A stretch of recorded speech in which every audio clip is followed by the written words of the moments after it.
मुस्लिम league के अच्छे कामों को तो कोई प्रोपोगेट करता नहीं। अगर कोई गलती से ऐसा कोई काम हो जाए या ऐसी कोई बात हो जाए तो वो नेशनल न्यूज़ बन जाती है। उससे भागने की कोशिश नहीं की, छुपने की कोशिश नहीं की, ये कहने की कोशिश नहीं की कि हमारा आदमी नहीं था, हमारी पार्टी का लड़का नहीं था, हमारा आदमी था।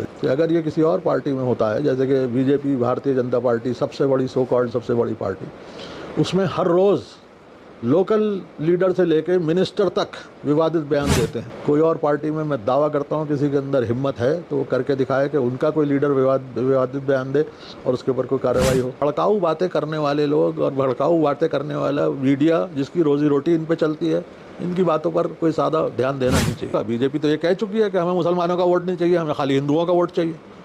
तो वो जो हिंदुओं की राजनीति कर रहे हैं तो वो ठीक है, हम अगर मुसलमान की बात कर रहे हैं तो हम गलत हैं।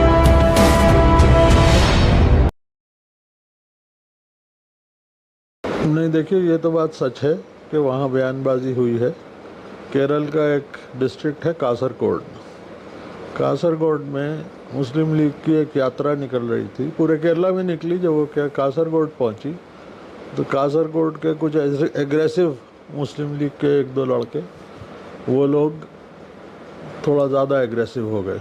मुस्लिम लीग के कभी किसी लीडर ने ऐसा कोई बयान नहीं दिया है और मेरी ये गारंटी है। मगर हाँ, ये दो चार लड़के ऐसे थे जिन्होंने वहाँ नारेबाजी की और उसके ख़िलाफ़ फ़ौरन एक्शन लेकर उन्हें पार्टी से सस्पेंड कर दिया गया। वी ओन इट अप, हमारे लड़कों ने किया है, हमने उनके ख़िलाफ़ कार्रवाई की है। बात वहीं ख़त्म हो जानी चाहिए। मगर एज़ यूजुअल मुस्लिम लीग के अच्छे कामों को तो कोई प्रोपोगेट करता नहीं। अगर कोई गलती से ऐसा कोई काम हो जाए या ऐसी कोई बात हो जाए तो वो नेशनल न्यूज़ बन जाती है। हमने उसके बावजूद उससे भागने की कोशिश नहीं की, छुपने की कोशिश नहीं की, ये कहने की कोशिश नहीं की कि हमारा आदमी नहीं था, हमारी पार्टी का लड़का नहीं था, हमारा आदमी जो उस यात्रा में ऐसे घटना घटी। मगर आप ये देखिए कि अगर ये किसी और पार्टी में होता है, जैसे कि बीजेपी, भारतीय जनता पार्टी, सबसे बड़ी सो कॉल्ड सबसे बड़ी पार्टी, उसमें हर रोज़ लोकल लीडर से लेके मिनिस्टर तक विवादित बयान देते हैं और कभी कोई कार्रवाई नहीं होती, कभी उनसे पूछा नहीं जाता। उनका तो फेवरेट सब्जेक्ट ही है मुसलमान, पाकिस्तान, इस्लाम और इस तरह के झूठे उल्टे सीधे इल्ज़ामात लगाना। कभी क्या आज तक उन्होंने कोई कार्रवाई की है अपने किसी लीडर पर, चाहे छोटा हो या बड़ा हो? कभी आज तक किसी मुस्लिम लीग के, जैसे इस मामले में हुआ, यूथ लीग का प्रोग्राम था, यूथ लीग के केरला के जनरल सेक्रेटरी ने, जो वहाँ मौजूद भी नहीं थे, उन्होंने फ़ौरन इसका संज्ञान लेते हुए उस लड़के को पार्टी से बर्खास्त कर दिया, बिल्कुल उसकी सदस्यता भी ख़त्म कर दी पार्टी से। और ये बात मानी इस बात को कि हमारे प्रोग्राम में ऐसी बात हुई जो नहीं होनी चाहिए थी। कोई और पार्टी में मैं दावा करता हूँ किसी के अंदर हिम्मत है तो वो करके दिखाए कि उनका कोई लीडर विवादित बयान दे और उसके ऊपर कोई कार्रवाई हो। वहाँ तो ये होता है कि सबसे पहला रिएक्शन तो ये होता है कि हमारा आदमी नहीं है, हम जानते नहीं कौन है, हमें नहीं पता, जबकि सब कुछ पता होता है। और जब उसके वीडियोज़ और उसके वो सामने आते हैं तो उसके बाद फिर खामोशी जैसे हर तरीक़े से होती है। दूसरों को खामोश मौन मोहन कहते थे, मगर अब ये कौन से मोहन हैं हमें नहीं पता। तो ठीक है, मुस्लिम लीग ने उसके लिए माफ़ी मांगी है। केरला के एक छोटे से हिस्से में, एक छोटे से डिस्ट्रिक्ट में ये इंसिडेंट घटा है, कोई शक नहीं। क्या मुस्लिम लीग संवैधानिक पार्टी नहीं है? क्या मुस्लिम लीग के एमएलए पार्लियामेंट में नहीं, असेंबली में नहीं है? क्या मुस्लिम लीग के एमपी पार्लियामेंट में नहीं है? तो जिनावाली कहाँ से हो गई? इलेक्शन कमीशन को शिकायत करो, हमें बैन करा दो। कि मुस्लिम लीग को सुप्रीम कोर्ट ने इस बात को एक्सेप्ट किया कि मुस्लिम लीग एक इस मुल्क की पार्टी है, इलेक्शन कमीशन ने इस बात को एक्सेप्ट किया। तो ये सारी भड़काऊ बातें करने वाले लोग और भड़काऊ बातें करने वाला मीडिया जिसकी रोज़ी रोटी इन पे चलती है, इनकी बातों पर कोई ज़्यादा ध्यान देना नहीं चाहिए। हमारी तो यही पब्लिक से भी, अपने आप से भी, जो मीडिया फ्रेंडली मीडिया है, जो सेक्युलर मीडिया है, उससे भी यही बात है कि आप इन बातों को ध्यान न दें, इनको प्रोपोगेट न करें, क्योंकि ये हम सबको मालूम है कि ये सिर्फ भड़काने वाली राजनीति है जो इस मुल्क की सबसे बड़ी पार्टी खेल रही है, जो आज मुल्क में राज कर रही है। एग्जैक्टली, आप अपने सवाल खुद ही जवाब दे रहे हैं कि क्या ये मुसलमानों के बगैर बन सकता है?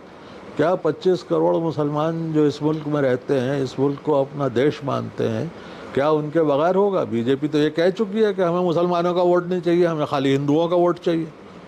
तो वो जो हिंदुओं की राजनीति कर रहे हैं तो वो ठीक है, हम अगर मुसलमान की बात कर रहे हैं तो हम गलत हैं, हम पिछड़ों की बात कर रहे हैं, दलितों की बात कर रहे हैं तो हम गलत हैं, वो सही हैं। ये कैसे पॉसिबल है? देखिए, बीएसपी और एमआईएम क्यों नहीं है, इसका जवाब तो वो देंगे। और इन दोनों ही पार्टियों पर क्या इल्ज़ामात हैं मैं उनमें नहीं जाना चाहता, मगर ये शकूक के दायरे में है कि इनका रवैया क्या रहेगा। ये बीजेपी के साथ जाएंगे, बीजेपी से अलग जाएंगे, क्या इनका आगे चल के क्या रणनीति रहेगी हमें नहीं मालूम। मगर ये ज़रूरी नहीं है कि हाँ एक ग्रुप बना है तो उसके अंदर 100% सारे लोग हों। अब ज़ाहिर है बीजेपी के साथ 36 पार्टियां हैं, अब वो कौन है क्या नहीं है और इन लोगों का क्या रवैया रहता है, ये लोग क्या चाहते हैं। इन लोगों को बीजेपी पसंद होगी इसलिए नहीं चाहते कि इस इंडिया का हिस्सा बने, इसके अलावा तो और कोई बात समझ में आती नहीं। अगर आपको याद हो तो राहुल गांधी के ज़माने में ही योगी साहब ने जब मुस्लिम लीग का नाम लिया और उसे ग्रीन वायरस कहा और उनके ख़िलाफ़ इलेक्शन कमीशन ने उनको जो है बैन किया कंप्लेंट पर, तो ये तो डे वन से चला आ रहा है मुस्लिम लीग के झंडे को पाकिस्तानी झंडा कहना। अब ये जाहिलों की बारात है, इसको क्या करा जाए, इसका कोई इलाज नहीं है। ये झंडा पाकिस्तान से पहले से है, बल्कि ऑल इंडिया मुस्लिम लीग के बनने से पहले से ये झंडा चला आ रहा है, जो हम मुसलमानों का अपने त्योहारों पे, अपने मज़ारों पे ये झंडा इस्तेमाल करते रहे हैं। ये कोई नई बात तो है नहीं, पाकिस्तान का झंडा बिल्कुल मुख्तलिफ है, मगर बार बार एक ये शोशा उठता है कि इस झंडे को पाकिस्तानी झंडा बता करके इल्ज़ाम लगाया जाता है कि ये जिन्ना वाली पार्टी है। अब झूठ के बोले जाइए आप चिल्ला चिल्ला के, वो सच तो हो नहीं जाएगा। और अगेन बात वहीं आती है घूम फिर करके वोट पोलराइजेशन कैसे हो। बीजेपी को नज़र आ रहा है कि 2024 में उनका कार्यकाल ख़त्म होने वाला और वो बुरी तरीके से हारने वाले हैं। तो अब जब आदमी डेस्परेट हो जाता है, desperate times requires desperate actions, तो अब ये डेस्परेट एक्शंस हो रहे हैं। कभी इंडिया पे इल्ज़ाम, कभी इंडिया को लेके कि अंग्रेज़ों का नाम है और अंग्रेज़ों की पार्टी है और अंग्रेज़ों ने शुरू किया। हालांकि बार बार ये बात भी आई कि ये मेक इन इंडिया और फलाना इंडिया और ढिमका इंडिया वाली बातें होंगी, मगर ये सबको मालूम है कि बीजेपी अब अपने आखिरी दौर में है। ये साल और अगला इलेक्शन बीजेपी पे बहुत भारी पड़ने वाला है। प्रधानमंत्री जी बहुत बड़े पढ़े लिखे आदमी हैं, देश के प्रधानमंत्री हैं, उनके पास एंटायर पॉलिटिकल साइंस की डिग्री है। तो जब वो ये कह रहे हैं तो पता नहीं क्यों कह रहे हैं, उनके अपने रीज़न्स हैं, उन्हें मालूम है कि वो गलत बोल रहे हैं, उनको मालूम है कि ऐसा कुछ भी नहीं है जो बातें वो कर रहे हैं। उन्होंने कितनी पॉलिसी मेक इन इंडिया वगैरह की चलाई, तो वो भी क्या ब्रिटिश ईस्ट इंडिया कंपनी की चलाई हुई थी, उन्हीं से सीखा है उन्होंने। तो क्या जवाब दूँ, इन बातों का जवाब देना बनता नहीं है। ये बातें अपने आप में बड़ी कॉमिकल हैं, मज़ाक़ खेज़ हैं, इन पे जवाब देना मुनासिब ही नहीं है।